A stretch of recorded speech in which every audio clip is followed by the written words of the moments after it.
Okay, I hope I'm audible to all my students who are attending this particular lecture for the Intermediate Microeconomics Part 2 course. In this particular lecture, I'm going to continue with the discussion of the 2024 question paper, which has come up at Delhi University for the Intermediate Microeconomics Part 2 course. And this is for all those students who are pursuing BA Honors Economics from University of Delhi.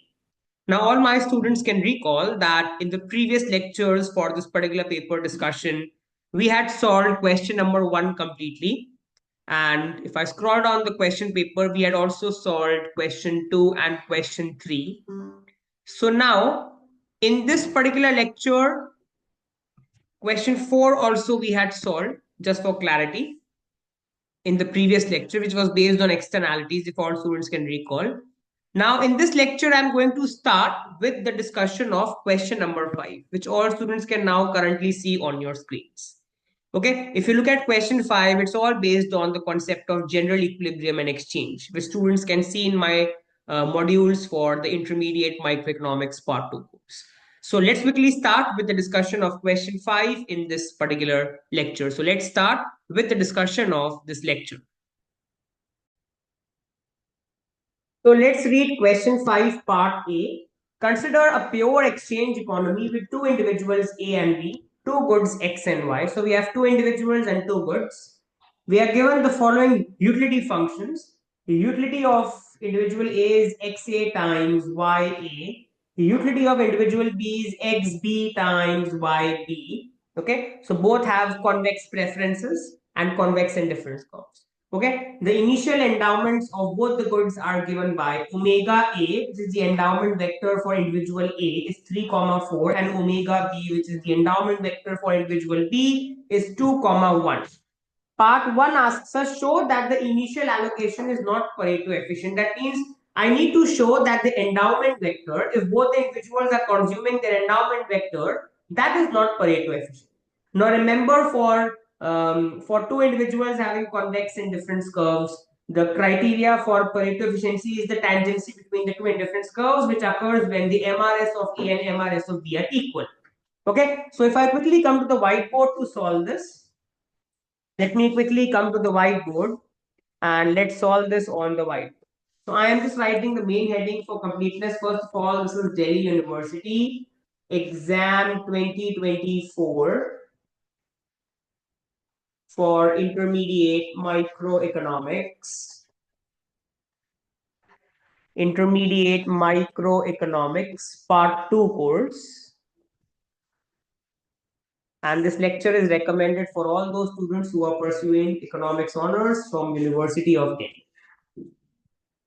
We are looking at question 5. Within question 5 part A, I am quickly writing what is given. We are given that there are two individuals A and B and two goods. Utility function of individual A as a function of XA and YA is XA times YA, and utility function of individual B as a function of XB and YB is XB times YB.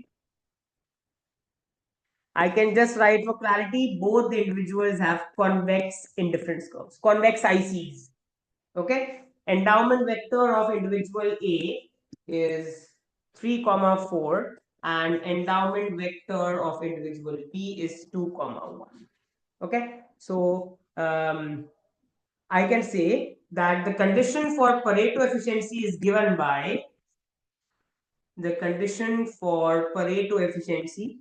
First of all, students can recall from my lectures on general equilibrium that an allocation is said to be Pareto efficient if no individual can be made better off without making the other individual worse off. That means all possible gains from trade have been exhausted. So please revise my lectures on general equilibrium before watching this particular past year paper discussion. Okay. So the condition for Pareto efficiency is given by MRS of individual A in absolute terms is equal to MRS of individual B in absolute terms. Let's calculate the MRS of individual A. It's pretty easy. It's marginal utility of individual A for good X over marginal utility of individual A for good Y. How do I calculate the marginal utility of good X? It's del UA over del XA. How do I calculate the marginal utility of individual A for good Y? That's del UA by del YA. Now, if I partially differentiate UA with respect to XA, I get YA. And if I partially differentiate UA with respect to YA, I get X. And if I now plug in the endowment values, so if the individual is consuming her endowment only, then YA in this case is 4 and XA in this case is 3. So MRS is 4 by 3. This is MRS evaluated at the endowment vector of individual. That means in the MRS, I just put XA and YA as 4 and 3 respectively. Similarly, MRS of individual P, we are going to evaluate that at the endowment of individual B. So in general, first of all, MRS B is nothing but marginal utility of good X for P over marginal utility of good Y for B. MUXB is nothing but the partial derivative of B's unity function with respect to X. And MUBY will be the partial derivative of B's unity function with respect to Y. So del UB by del XB is going to be YB and del UB over del YB is going to be XB. And now if I evaluate this at the endowment vector, omega B is 2, 1. So this is my XB and this is my YB. Just plug in the values. YB is 1, XB is half, MRSB is half. Now clearly students can see that MRS of A evaluated at the initial endowment is not equal to MRS of B evaluated at her initial endowment. You can clearly see that 4 by 3 is not equal to half. Therefore, I can write that the initial allocation is not Pareto efficient. The initial allocation is not Pareto efficient. Because the condition for Pareto efficiency for convex and difference curves, which is 2 MRS being equal, is not met at the endowment points omega 1 and omega A and omega. So I hope all students have understood how I have solved for part 1. Now coming back to the question paper, calculate the comparative equilibrium allocation and price. Now we need to work out the comparative equilibrium allocation. Again, I'm going to draw a tabular format. I have solved similar kind of problems in my lectures on general equilibrium. Okay, so erasing all this off. Now let's work out the comparative equilibrium, or I can say the Walrasian equilibrium allocation. So how we are going to work that out? Again, I'm going to divide the entire analysis into 2 parts, individual A and individual B. Objective of individual A is what? So first of all, let me say that price of good X is just P, price of good Y B1. So this is numeraire. Remember, to calculate the comparative equilibrium, I can fix the price of one of the goods equal to 1. That's called the numeraire good. So Py I'm fixing as 1, Px is P. A's objective is what? Maximize utility of A, which is Xa, Ya, subject to A's budget will be Px times Xa plus Py times Ya equals Px times omega Xa. I can write omega, this is omega Xa. I can write omega Xa plus Py times omega Ya. Okay, now let me plug in the values. So this is maximize UA, which is Xa, Ya, subject to Px is just P times Xa. Py is 1 because of numeraire. So times Ya is equal to, again, Px is just P and omega Xa is 3. So 3P plus Py is 1, omega Ya is 4. So 1 into 4 is 4. So I can now erase this part off on the top and I can write this again. Objective of A finally is to maximize her utility, which is UA, which is nothing but XA, YA, subject to PXA plus YA equals 3P plus 4. Now we know how to do the unity maximization problem. In equilibrium, we know that in A's equilibrium, we know that the absolute value of A's MRS will be equal to the price ratio Px by Py. What's the absolute value of A's MRS? We just calculate that, right? It's nothing but YA over XA. We already calculated MRS of A, right? A few minutes back. Px is P and Py is 1. So I can write YA is equal to PXA. And now putting this in the budget. Putting this in the budget. Let us see what do we get when I put this in the budget. So I'm going to erase the initial portion of and erasing this part of. I can write. So on the top, I'm writing A's budget is PXA plus instead of YA, I can write PXA. Instead of YA, I can write PXA is equal to 3P plus 4. So I can write 2PXA is equal to 3P plus 4. So this implies my XA comes out as 3P plus 4 or 2P. So XA is 3P plus 4 over 2P. What will YA be? YA is simply P times XA. So P times, what is XA? 3P plus 4 over 2P. P and P cancel out. What do I get? 3P plus 4 over 2. This is my YA. That means I can erase all this off now. I can erase A's analysis now completely. And I can write here that finally my XA has come out as 3P plus 4 over 2P and my YA has come out as 3P plus 4 over 2. Now let's work out B. Objective is maximize utility of B, which is XBYB, subject to B's budget is what?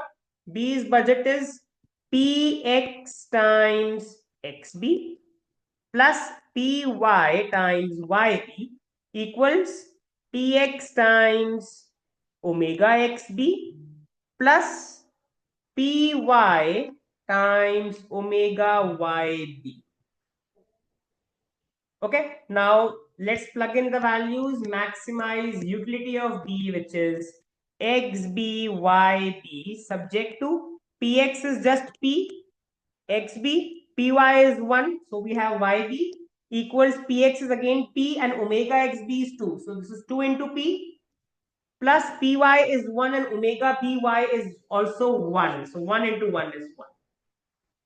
So I can now erase this particular part on the top and I can write objective is maximize utility of B, which is XBYB subject to PXB plus YB equal to 2P plus 1. And again, what we are going to do is use the MRS condition. So I can write in equilibrium for B as well. The absolute value of the MRS of B should be equal to the price ratio Px over Py. We already calculated the MRS of B a few minutes back. That is YB over XB. This is equal to Px is just P, Py is 1. So I again get YB as P times XB. And I am going to put this in B's budget now. So putting this in B's budget, I can work that out on the top if I erase the initial portion of what is B's budget. This is B's budget. This is B's budget. Let me correct myself. So PXB plus what is YB? YB I can plug as PXB from the bottom equals 2P plus 1. So this implies 2PXB is equal to 2P plus 1. So my XB comes out as 2P plus 1 over 2P. So what will YB be? YB will just be PXB. But what is XB? 2P plus 1 over 2. So P and P cancel out. I get 2P plus 1 over 2. This is my YB. So if I erase this particular portion of, I can now write the values for B we have got XB as 2P plus 1 over 2P, and we have got YB as 2P plus 1 over 2. Now all I have to do now is to use the feasibility conditions to solve for the value of P. So now let's use the feasibility condition. Now very simple. Let's take Y. I think taking Y is simple. You could have taken X also. What are my feasibility conditions? Let me write them. In the Edgeworth box, the feasibility conditions are very simple. Total amount of good X consumed by A and B should be equal to total amount of good X available in the economy. What's the total amount of good X available in the economy? 3 plus 2, which is 5. And total amount of good Y consumed by agents A and B should be equal to total amount of good Y in the economy, which is how much? 4 plus 1, which is again 5. Now students can take either this condition or this condition. I am simply taking this particular condition. I am simply taking the second condition. So I can say therefore YA is 3P plus 4 over 2 and YB is 2P plus 1 over 2 equal to 5. And now we are going to solve this now for P. So this implies I can take 2 as my lowest common multiple. I have 3P plus 4 plus 2P plus 1. This is equal to 5. And now if I solve this further on the top, I'm erasing the initial portion of. So this comes out as follows. 3P plus 2P is 5P plus 4 plus 1 is 5 is equal to 5 into 2 is 10. So I get 5P equals 10 minus 5 is just 2, just 5. Let me correct myself. 10 minus 5 is 5. So I get the value of P as 1. I get the value of P as 1. Okay, so now I'm just going to plug in all the values. I'm going to plug P equal to 1 in XA, YA, XB, and YB, which is going to give me the final answer. So I can say XA star will be, put P as 1 here. So it's going to be 3 plus 4 over 2, which is 7 over 2, which is 3.5. Then YA star will be how much? Put P as 1 here. So it's 3 plus 4 by 7. 7 by 2, which is 3.5. Then XB star will be how much? Put P as 1 here. So it's 2 into 1 plus 1, which is 3 over 2, which is 1.5. And similarly, YB star. Let me write it here for clarity. Erasing this off. YB star is again going to be put P as 1 here. So it's going to be 2 plus 1 by 2, which is 3 by 2, which is 1. This is my complete answer for this question for part A. The value of P is 1. So I can write P is 1. XA star is 3.5. YA star is 3.5. XB star is 1.5. YB star is 1. Now let us see what the next part of this question is asking us. If I come back to the question paper. Suppose a planner takes away 1 unit of each of the goods X and Y from A and gives them to B. Find the comparative equilibrium allocation and price. So now everything remains the same, but our endowments are now going to change. So my new omega A dash will be, the planner is taking away 1 unit of each of the goods from A. So 3 minus 1, 2 and 4 minus 1, 3. This is my new omega A dash. Omega B dash will be, the planner is giving 1 unit of each of the goods to B. So 2 plus 1, 3, 1 plus 2, 1 plus 1, 2. These are my new endowments now. My omega A dash is 2, 3 and omega B dash is 3, 2.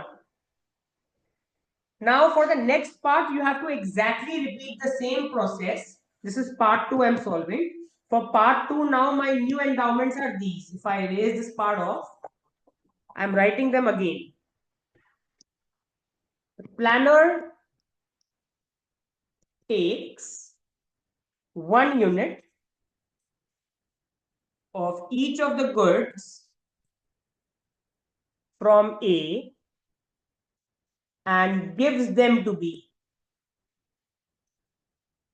So my new endowment omega A dash is 2 comma 3 and omega B dash is 3 comma 2. And now students can now, I leave this as an exercise now for all students. You have to repeat the same process but with new endowments. And I'm writing the answers you are going to get. So if I erase this particular part off, I'm writing the answers students are going to get.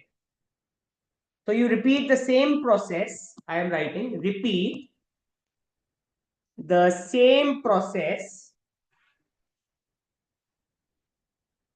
as done in part 1, but with the new endowments,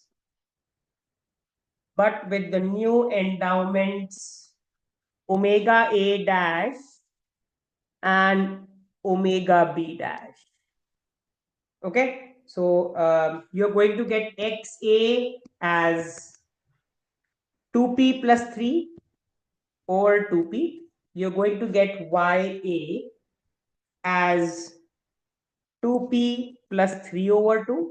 You're going to get XB as 3p plus 2 over 2p. You're going to get YB as 3p plus 2 over 2. And again, you're going to use the feasibility conditions. Okay, so you're going to get P again as 1. So your answer for this part is going to be P will come out as 1.